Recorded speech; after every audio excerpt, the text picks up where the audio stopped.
आप सभी का स्वागत है एसपीएन 9 न्यूज में।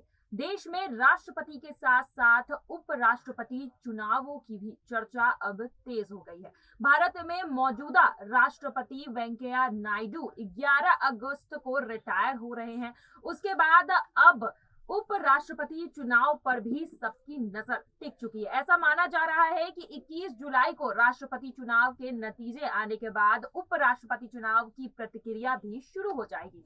इसे लेकर राजनीतिक पार्टियों में प्रत्याशियों का मंथन भी शुरू हो चुका है। 18 जुलाई को होने वाले राष्ट्रपति चुनाव में बीजेपी जहां अन्य पार्टियों के समर्थन की जरूरत पड़ेगी, लेकिन यहां पर उपराष्ट्रपति चुनाव के लिए बीजेपी को अन्य प्रत्याशियों की कोई भी जरूरत नहीं है और बिना अन्य प्रत्याशियों के समर्थन के भी बीजेपी सीधे तौर पर उपराष्ट्रपति चुनाव जीत जाएगी। आइए आपको बता देते हैं कि उपराष्ट्रपति चुनाव का गणित किस तरह से बैठता है। आपको बता दें कि उपराष्ट्रपति चुनाव में केवल मनोनीत सांसद समेत केवल लोकसभा और राज्यसभा के सांसद ही वोटिंग कर सकते हैं। उपराष्ट्रपति चुनाव में लोकसभा के 543 और राज्यसभा के 232 सांसद वोट करते हैं और इसी साल हुए राज्यसभा चुनाव में बीजेपी को 3 सीटों का नुकसान भी हुआ है। इसके बाद राज्यसभा में बीजेपी के पास केवल 92 सांसद बचे हुए, लेकिन निचले सदन लोकसभा में बीजेपी एनडीए के पास बहुमत है। हाल ही में हुए उपचुनाव में बीजेपी को 2 सीटें भी हासिल हुई है। इसके बाद लोकसभा में बीजेपी सांसदों की संख्या 303 हो गई है, जिसके बाद अब उपराष्ट्रपति चुनाव में देखा जा रहा है कि बीजेपी पूरी तरह से एक तरफा बहुमत ले आएगी।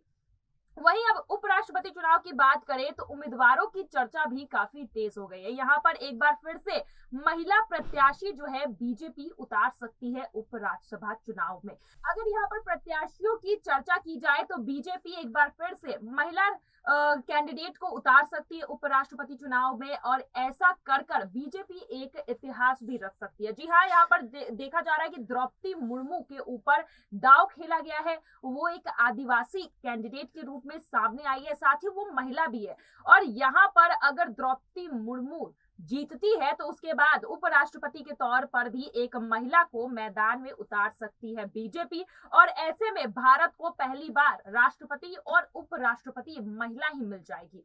लेकिन अब देखना यही है कि बीजेपी जहां इस पूरे चुनाव को एक तरफा करने में लगी हुई है, क्या विपक्ष यहां पर उपराष्ट्रपति चुनाव के लिए कोई दांव खेलना पसंद करेंगे?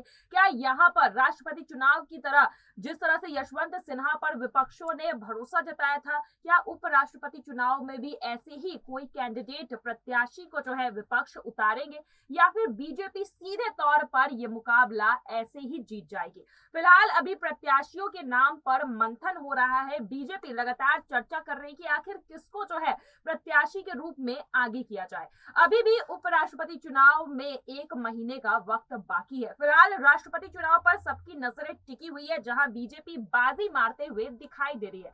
18 जुलाई को आपको बता दें कि 18 जुलाई को आपको बता दें कि राष्ट्रपति चुनाव होने वाले हैं, जहां पर बीजेपी का पलड़ा जो है वो भारी दिखाई दे रहा है और अब राष्ट्रपति चुनाव के बाद नजरें जो है बीजेपी की उपराष्ट्रपति चुनाव पर भी टिकी हुई है। चलिए आने वाले समय में अब देखना दिलचस्प होगा कि उपराष्ट्रपति चुनाव के लिए बीजेपी और एनडीए जो है किस प्रत्याशी को आगे करती है। आज के लिए बस इतना ही। आगे की खबरों के लिए देखते रहिए एसपीएन 9 न्यूज। धन्यवाद।